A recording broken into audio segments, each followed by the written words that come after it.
They certainly are. We needed all 7 of this best of 7 in the Western Conference. Thunder and Spurs has been a Hooper's delight. Sunday did not disappoint. Both squads came in dressed in all black, ready for a funeral. But one team would end up going home in this do-or-die matchup. Early first quarter, OKC down 4. Chet Holmgren. Floater does not go. That would end the Chet Holmgren portion of this here highlight. You ain't going to see a whole lot more of him, other than him getting posterized. Speaking of, on the other end, Wemby, all over Chet Holmgren. This is how you get things going if you are the Spurs. Wemby puts him on a poster. San Antonio goes up 6 with that bucket. We are just getting started halfway through the first. Stephon Castle is going to help his man Devin Vassell out off the backboard. May have wanted to get that counted as an assist. We're not really going to actually delve into that. OKC this postseason, first time trailing at the end of the first quarter at home. Jalen Williams, the bucket, and their very first lead of the game for OKC. SGA in the second quarter scored or assisted on 18 of the Thunder's 28 points. Thunder up 2 there. 10 seconds left, though. It's Wemby with an unbelievable fadeaway. The big fella has the Spurs up 3 at the break, and they are 8-0 when leading at halftime this postseason. Third quarter action. SGA getting downhill, but denied by Wemby. The alien was working, but SGA was working harder at this point. He gets that one to go. OKC within 3 halfway through the third. Julian Champagnie wide open and cash. He had 20 points, was 6 of 10 from 3, and the Spurs are up 8 there. Few possessions later, Wemby on the wing, a 3 of his own. Becomes the first player in NBA history with 15 threes and 15 blocks. And Stein here would have to head to the bench after picking up his 5th foul. So halfway through the fourth quarter, who are you going to lean on? The other half of French Vanilla. Luke Cornett with the block, and on the other end, Castle makes it a 4-point swing. Cornett, and still at that margin, under 20 seconds left. Wallace tries again. This one does not go. The Spurs take it to the other end of the court.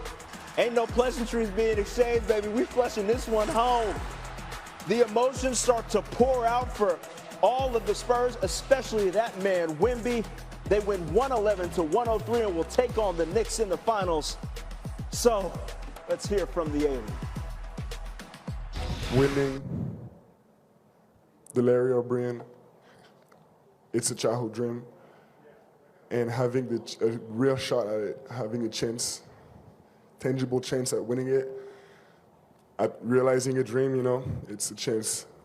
It's a lifetime chance, you never know when it's gonna happen again.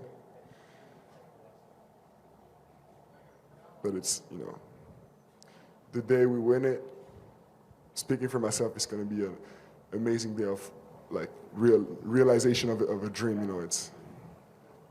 it's hard to put into words. It's almost like the meaning of my life, You work, all these hours we put in, it's for these type of emotions.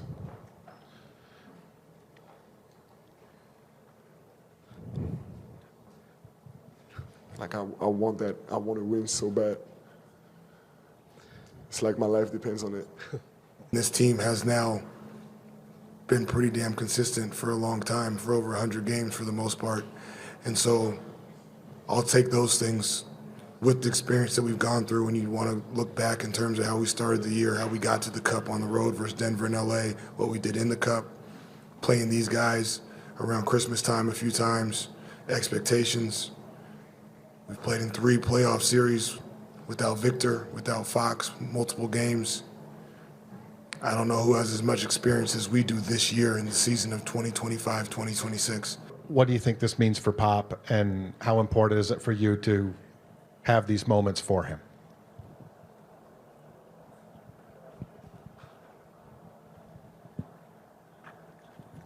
I can't answer that question. I don't know what it means for him. That's a guy who's got more experience as a coach than almost anybody, and has been through so many things in his career and so many things right now as El Jefe. He goes through some things we can't even imagine. So I need to call him. I need to see him. I need to talk to him. because there's no way I can understand right now, how he feels. With the emotion that brother is toting with this winning, it feels like it might be a wrap for the rest of y'all. In any case, the Spurs, fourth team to beat a 1 seed on the road in games 1 and 7 of the conference finals. 2018 Warriors over Houston did it as well as the 2005 Pistons over Miami, plus the 2002 Lakers over the Kings. A good omen for Spurs fans. The West teams, LA and Golden State, went on to win the title. Let's hear from the previous title winners, the Thunder. You're right, Ocho. You had it. I think everybody, we all had it to go 7. You took the Spurs. Joe and I took the Thunder. Unfortunately. But it was Victor Wembanyama and Champagnie, and those guys came to play tonight. 111 to 103. They are the Western Conference champs. Wemby will be the Magic Johnson Award. They're getting the celebration going now, but we went ahead and got started. And they played a well of a ball game. Ooh. Everybody played unbelievable. You see what they did? The bench came in. Keldon Johnson was huge tonight. Dylan Harper did Dylan Harper things. He did a great job of taking care of the basketball. But Carter Bryant, he only played 3 minutes, but he came in there with a big time and finished at the rim. But it was Champagnie with those threes in the fourth quarter. He could third and fourth. And then De'Aaron Fox is still quick as a cat. Vassell, Stephen Castle, those guys, they dug deep. And I tweeted, Shea's legs are gone. Ooh. Because if you notice, Joe, he didn't get that rest to start the second quarter. They knew the very first 5 minutes of that second quarter was going to be very important. He played 43 minutes. And I tweeted, I said, you know what? He's going to be looking to draw contact. Them legs gone. So look, what he going to do, Joe? Yeah. And try to jump into somebody. Yeah. I said, no, just hold down. Look at the last shots that he took. Yeah. Way off. But I always felt the key to the series, Joe. And Joe, we're going to turn it over to you. I said if Wemby outplays both of their bigs, they can't win this series. The last 2 games, he's did a number on them. I don't know what Chet took 2 shots, Joe. I would get ready to ask you that. Hey, he took 2 shots. I don't know what he thought he was going to do with them. I guess he thought they were like 7-point shots. Hey, he was nervous. He was scared. The moment was too much for him, Joe. Yeah, I don't know. We've been talking about this the entirety of the playoffs, and why Chet is Wemby was too much for him. Yeah, the play of the night. This is the best defensive play in Spurs history.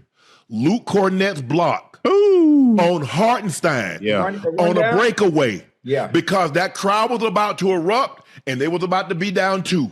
But guess what happened? He blocks it. They go back the other way, and if I'm not mistaken, they go up 7. Yeah, that was the play of the game. That's the block. That is the block of the Spurs. And look, Tim Duncan has had some great ones. So has the Admiral. But there has never been a block in Spurs history that's going to be comparable for that one. They're going to be talking about this for years and years to come. Joe, how did a team, the youngest team in the NBA, go on the road, beat a 2-time MVP, a defending finals champ? How did they go on the road in a game 7 and get it done? Fellas, San Antonio has always believed they were the better team. I'm talking about even before this series started, I feel like San Antonio felt they was better than OKC. And they came out and proved it in this series, especially in this game 7.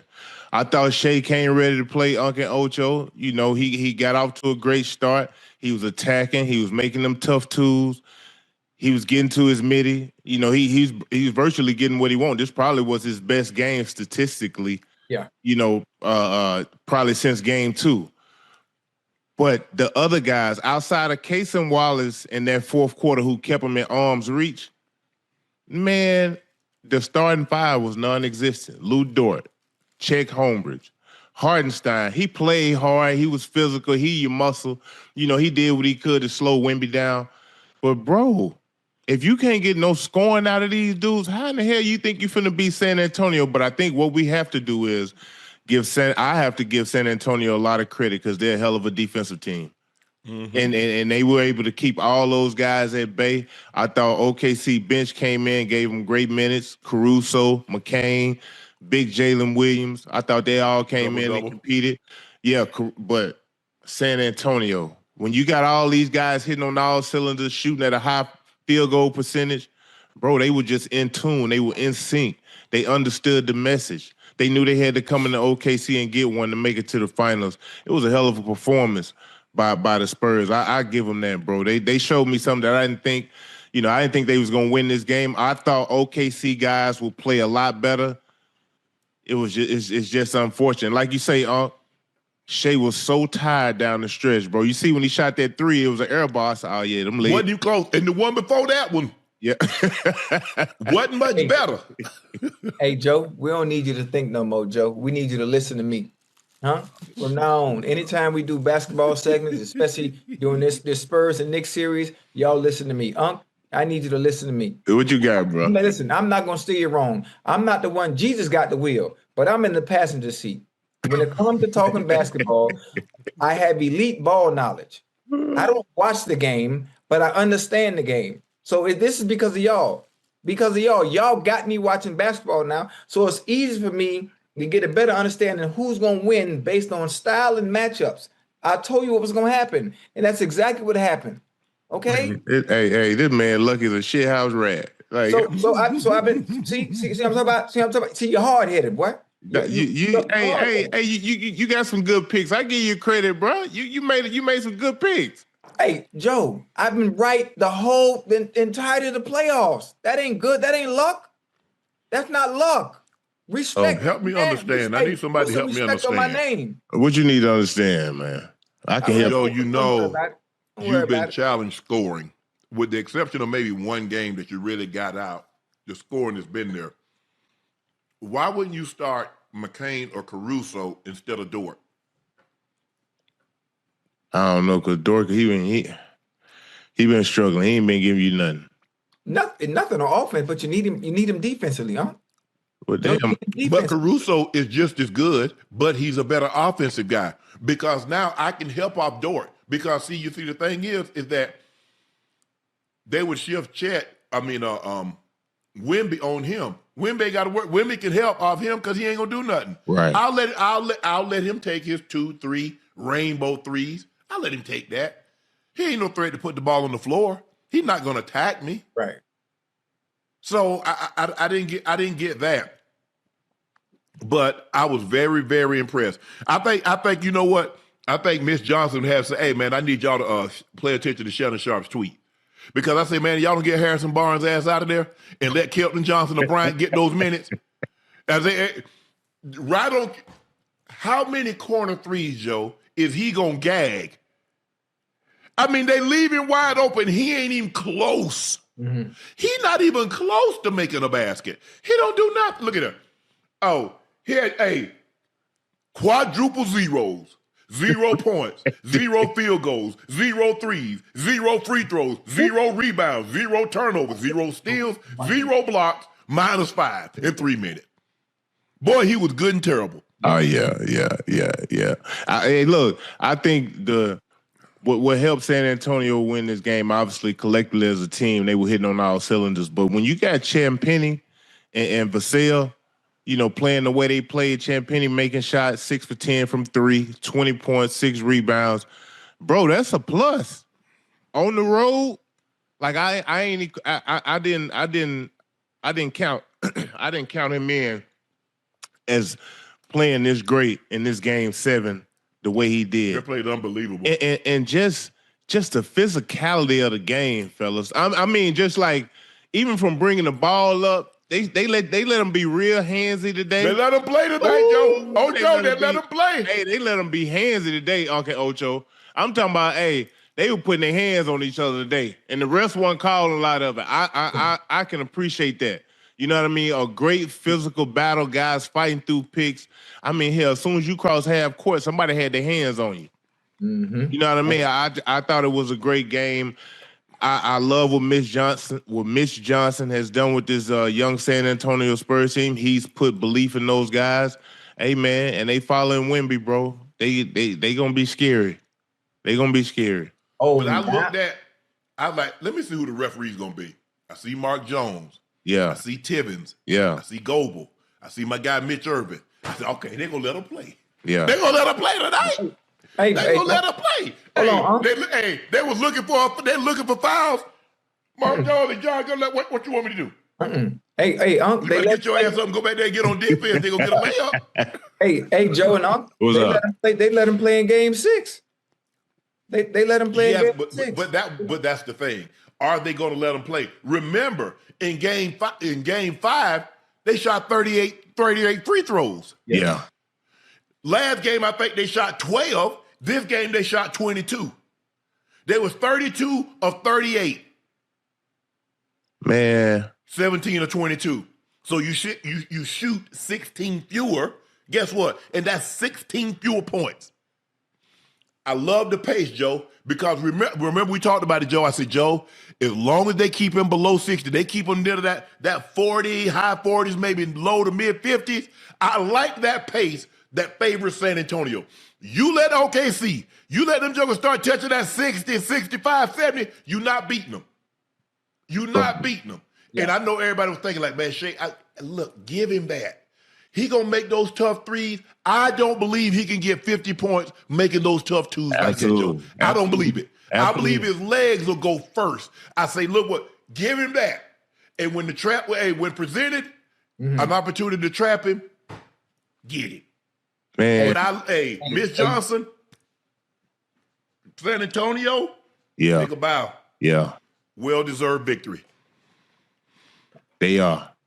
Hey, man, this was unbelievable game. I mean, but you look at the way they came out, Joe. Listen, watching this game, and I'm watching it intently, Joe.